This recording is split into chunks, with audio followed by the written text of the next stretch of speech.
Bueno, la idea hoy es conversar. Lo de los 7 mitos está muy bien como un título gancho, ¿verdad? Pero en el fondo, hablar de los mitos todo apunta a que yo quiero que discutamos para comprender el proceso lector. ¿Qué es esto de leer? ¿Qué pasa? ¿Por qué hay que analizarlo, estudiarlo? Porque es un gran tema en la educación formal, a cualquier nivel, al primario, al secundario. Últimamente habrán visto en el país varias expresiones de preocupación por los niveles de lectores de los estudiantes, o más bien por el bajo nivel lector, y aún de profesionales. Los señaló el Colegio de Abogados cuando se refirió a la prueba que toma a los profesionales graduados en Derecho para incorporación al colegio. Recientemente lo refirió la Universidad de Costa Rica cuando habló de unos exámenes que también toma para incorporación a algunas carreras. Sobre todo encuentra deficiencias en la lectura comprensiva, eso es lo importante, en la comprensión de lectura. Hay que hacer el aprendizaje significativo. ¿Para quién? Para los estudiantes. Conectarlo con sus intereses, con sus necesidades, con sus preocupaciones. Chistecito también alude a eso. Leo, lo leemos para el compañero. Leo, luego pienso, luego existo. Estaba la frase del filósofo René Descartes, pienso, luego existo. Acá este humorista le pone primero leo, después pienso y luego existo, porque lo que quiere subrayar es que la lectura es importantísima para el desarrollo cognitivo de las personas, es decir, como fuente de conocimiento, es decir, cómo adquirimos información y conocimiento a través de la lectura, para estimular nuestras capacidades de razonamiento y de pensamiento crítico. Es fundamental también para la vida ciudadana. Para ser un ciudadano consciente, participativo, crítico, la persona tiene que saber y poder leer, recibir información de los periódicos, enterarse de distintas fuentes, ser capaz de intercambiar sus ideas y de escribir junto con eso. Por eso, tanto énfasis en eso. Es una herramienta de conocimiento, de pensamiento, de vida social, de vida ciudadana y además, como también señaló muy bien el compañero, de disfrute.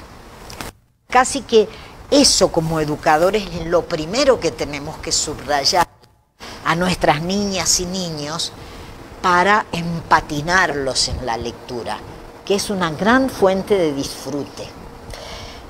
Sin embargo, leer no es una actividad que, digamos, sea natural para las personas. Acá hay algunas ideas que voy a comentar.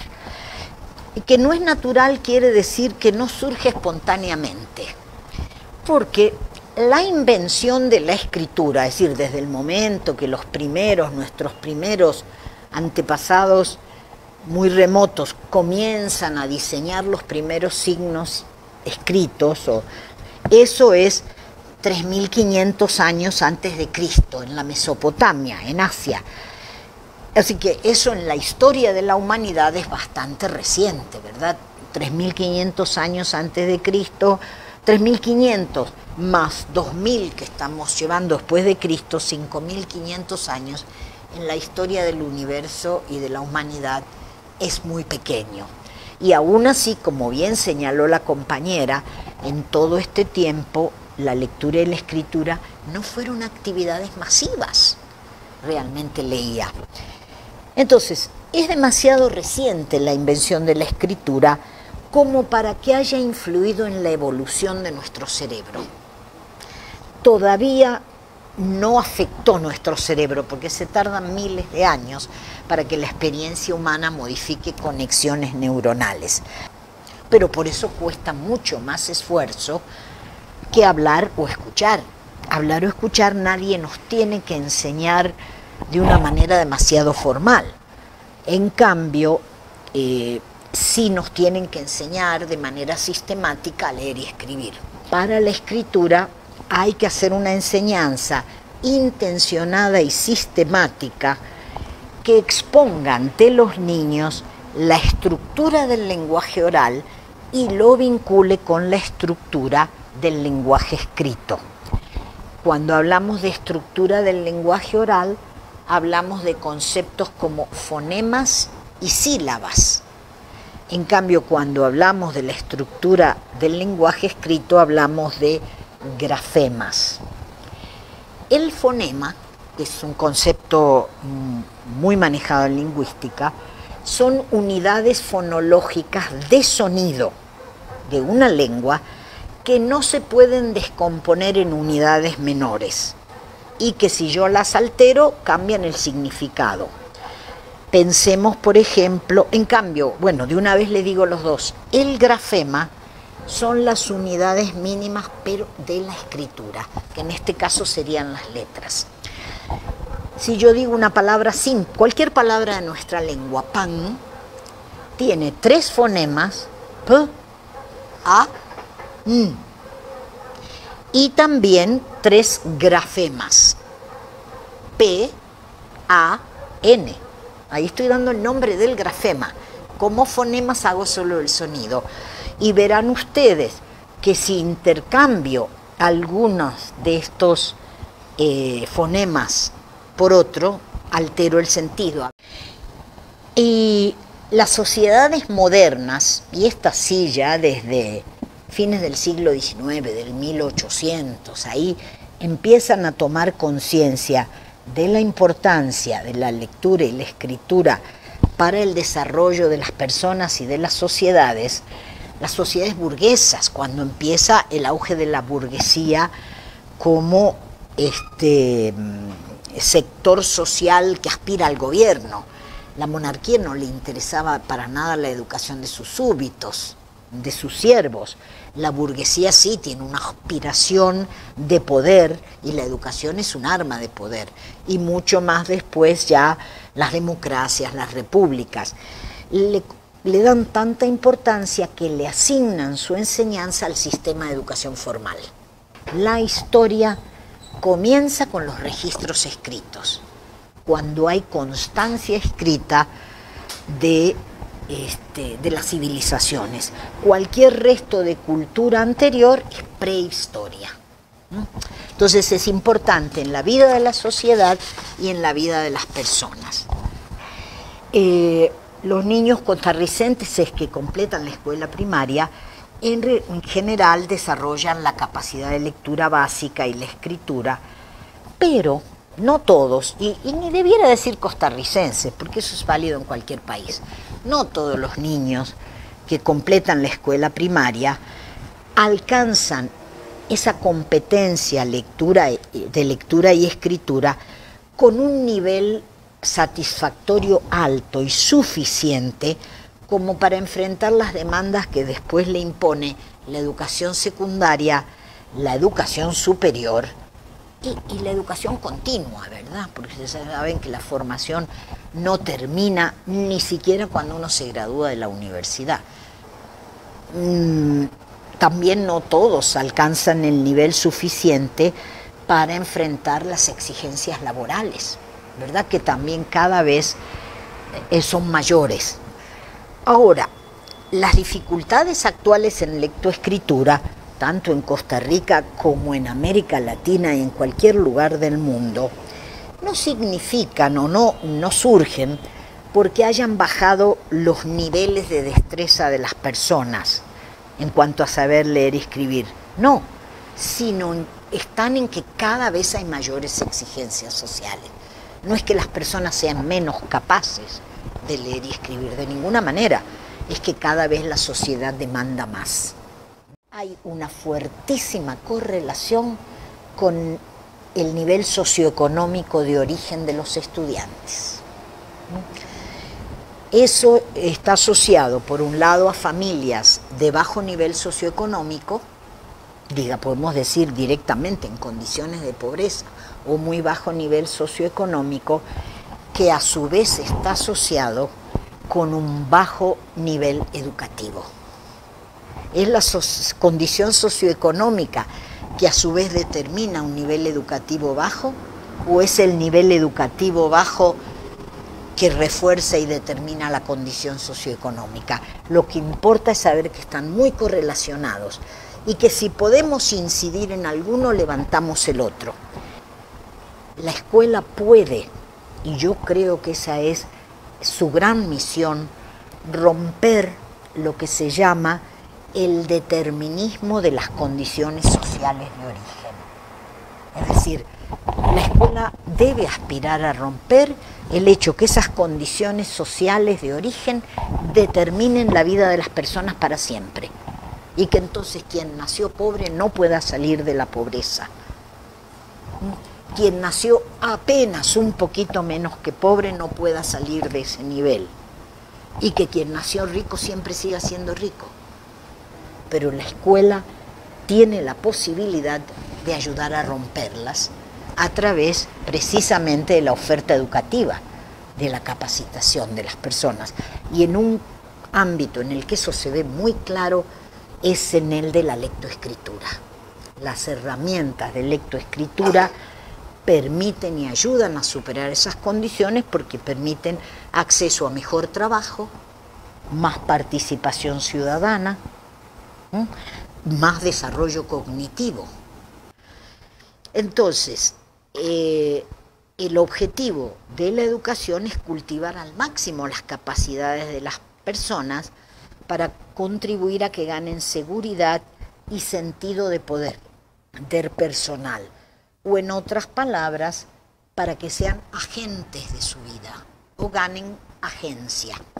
Esta era la otra idea que quería decir, que leer bien tiene dos impactos importantes en la vida de los estudiantes y de todas las personas. Impulsar el desarrollo cognitivo, por eso de leo, luego pienso, luego existo, y también impulsar el desempeño académico y social. Ahora, ¿qué significa eso de leer bien? Leer bien, que es no solo leer, significa decodificar, es decir, establecer esa correlación entre el lenguaje oral y lo impreso, pero con autonomía, es decir, con independencia, con fluidez, de una manera natural y espontánea, no trastabillando, enredándome en las palabras y teniendo que hacer un enorme esfuerzo de unir letra con letra, porque si yo no lo hago fluidamente, entorpezco lo que sigue, la comprensión de lo leído. Y hay estudios que muestran que la competencia lectora de calidad tiene efectos multiplicadores que superan simplemente el extraer información de un texto. Amplían la inteligencia verbal de la persona. ¿Qué es esto? Amplían algo crucial, su vocabulario, que es crucial para expresarse y para entender textos cada vez más complejos. Y amplían el conocimiento general, por supuesto, porque a través de la lectura es que adquirimos información. Pero también amplían la inteligencia no verbal, o sea que no es a través de las palabras, el pensamiento abstracto, adoptar otras perspectivas, imaginar otros mundos, tiempos y escenarios. La lectura nos permite todo eso. Estimular a un niño, y cuidado, también adultos y jóvenes, pero más importantes cuando son pequeños, y hacerles sentir que pueden. Aunque tengan que esmerarse, aunque tengan que trabajar, no importa, que pueden hacerlo. Si no, a la inversa también, una expectativa negativa va a tener el efecto negativo.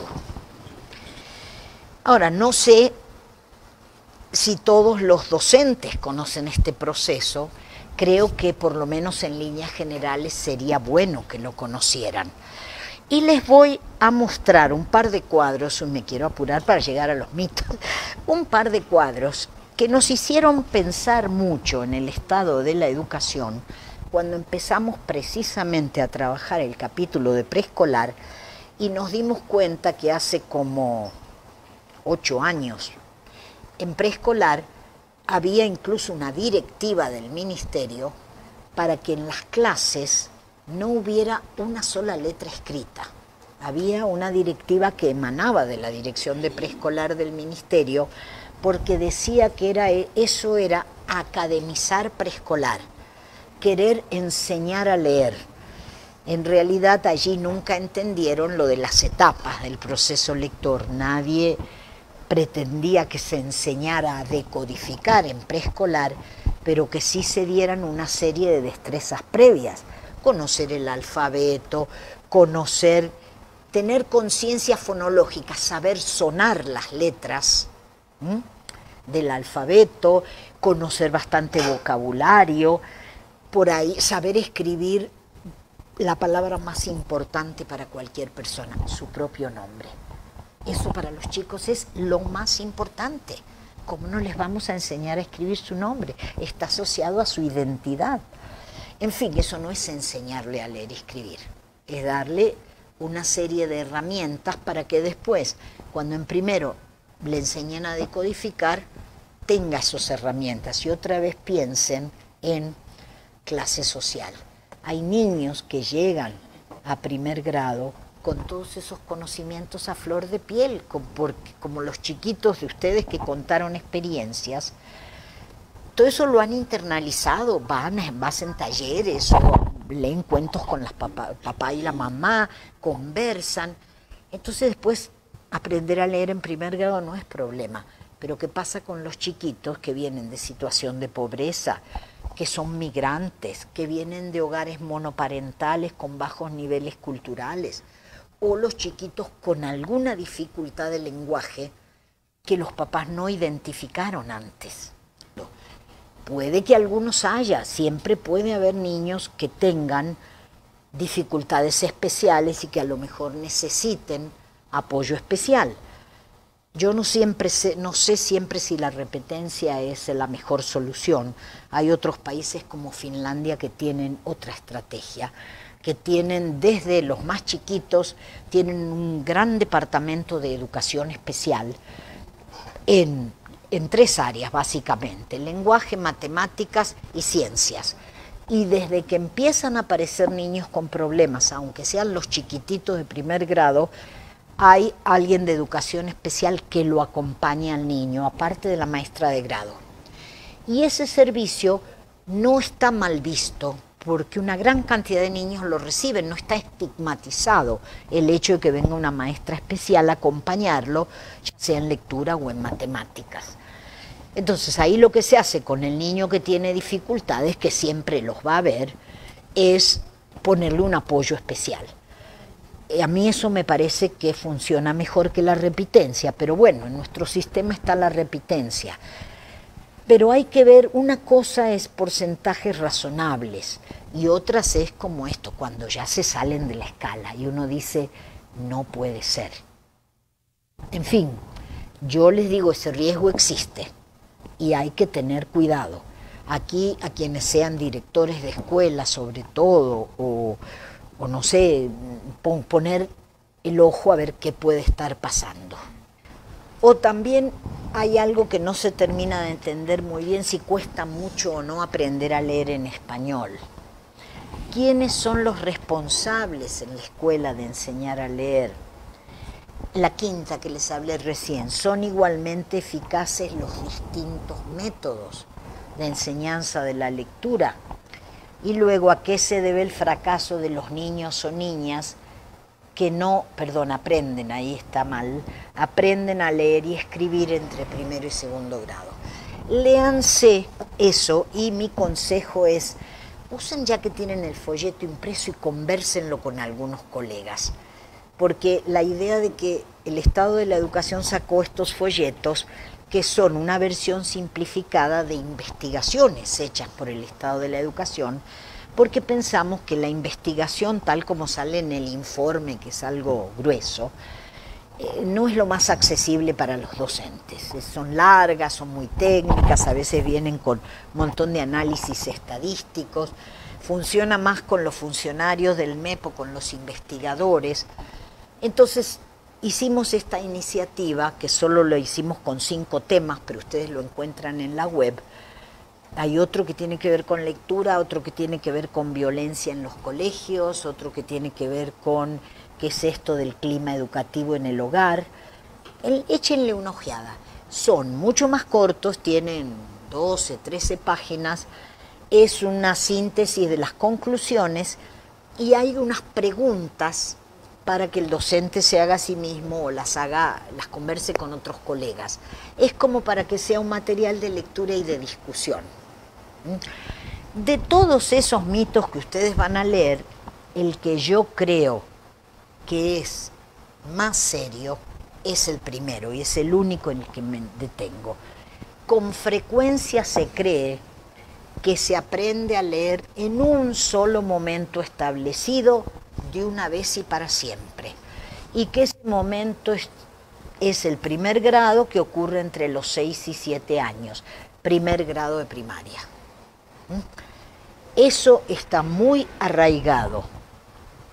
En realidad, ¿qué es lo que ocurre? Lo que ya discutimos, que aprender a leer es un proceso largo y continuo, que comienza a temprana edad y se desarrolla durante el resto de la vida a medida que las personas van adquiriendo nuevas capacidades para realizar lecturas cada vez más complejas y sofisticadas. Desconoce el rol de la educación preescolar en el proceso de desarrollo lector. Todo lo que puede hacer la educación preescolar sin enseñar a decodificar. Muchísimas cosas. E impide que los docentes de preescolar impulsen esa etapa, la prelectura o lectoescritura emergente. Ahí incluso hay, en el folleto hay algunas ideas de cuáles son objetivos y estrategias de lectoescritura emergente, que no implica enseñar a decodificar, más bien implica hablar mucho, hacer hablar a los niños, enseñar vocabulario, enseñar las letras, jugando, enseñar a que suenen las letras, la conciencia fonológica, los sonidos que se repiten al final de las palabras, al inicio, todo eso oralmente. Básicamente enseñar a manipular los libros, ver que hay un principio, un medio y un final, que se lee de izquierda a derecha, que de esos signos se sacan significados, en fin, todo eso. Pero también se olvida de algo, y en este próximo estado de la educación que va a salir este año, nos vamos a detener en esto, que ya va a estar dentro del capítulo de primaria. Se olvida de la enseñanza posterior. Esa visión de que solo hay un momento, ¿verdad? Que el momento es primer y segundo grado.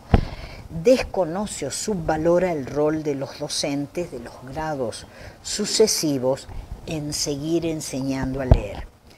E ignora un fenómeno crucial que está en la escuela primaria, del que yo les hablé al pasar, cuando se sale del proceso de confirmación y fluidez de la decodificación básica y se pasa a la tercera, que tiene que ser aprender lo nuevo. Ese proceso que llamamos pasar de aprender a leer para aprender. Leer para aprender información nueva. Esa transición que se da en la entrada a cuarto grado también es difícil. Y yo estuve viendo estadísticas, no las traje porque no los quería. Es difícil decir eso. Bueno, en Estados Unidos sí lo han estudiado, porque allá ahí tienen muchas evaluaciones grado a grado. Y Jean Scholl, que fue la primera que lo planteó también allá en los años 80 y principios de los 90, habla de un fenómeno que se llama el declive del cuarto grado. Como muchos niños vienen bien hasta tercero, porque leen cosas sencillas, familiares, con un vocabulario más limitado, y empiezan a aflojar en cuarto grado y a descender. Y siguen. Si no se actúa, bajan en cuarto, bajan en quinto, bajan en sexto. Ese fenómeno en Estados Unidos lo llaman el declive de cuarto grado. Acá es difícil estudiarlo con datos empíricos porque no hay evaluaciones grado a grado. Que uno pueda decir, es decir, se toma una prueba, antes había una de sexto grado que se quitó, ahora solo está la prueba de español de noveno. Pero mirando, tómense esa molestia o esperen que salga el estado de la educación en agosto. Yo busqué en las estadísticas del ministerio la repitencia en cuarto grado y es otra vez muy alta. Sube en relación a tercero, es mucho más alta que tercer grado y que quinto. Eso es apenas un indicio. Yo no puedo decir como investigadora que sea una prueba muy contundente, pero podría ser un indicador de que ahí estamos teniendo niños que no están logrando hacer ese pasaje a la lectura comprensiva, fluida, sólida, independiente, que les permite aprender solos leyendo. Entonces, ¿ven por qué no hay que olvidar jamás la idea de proceso? Porque primero y segundo grado está bien, son un momento, pero los maestros tienen que seguir y los anteriores también tienen que actuar.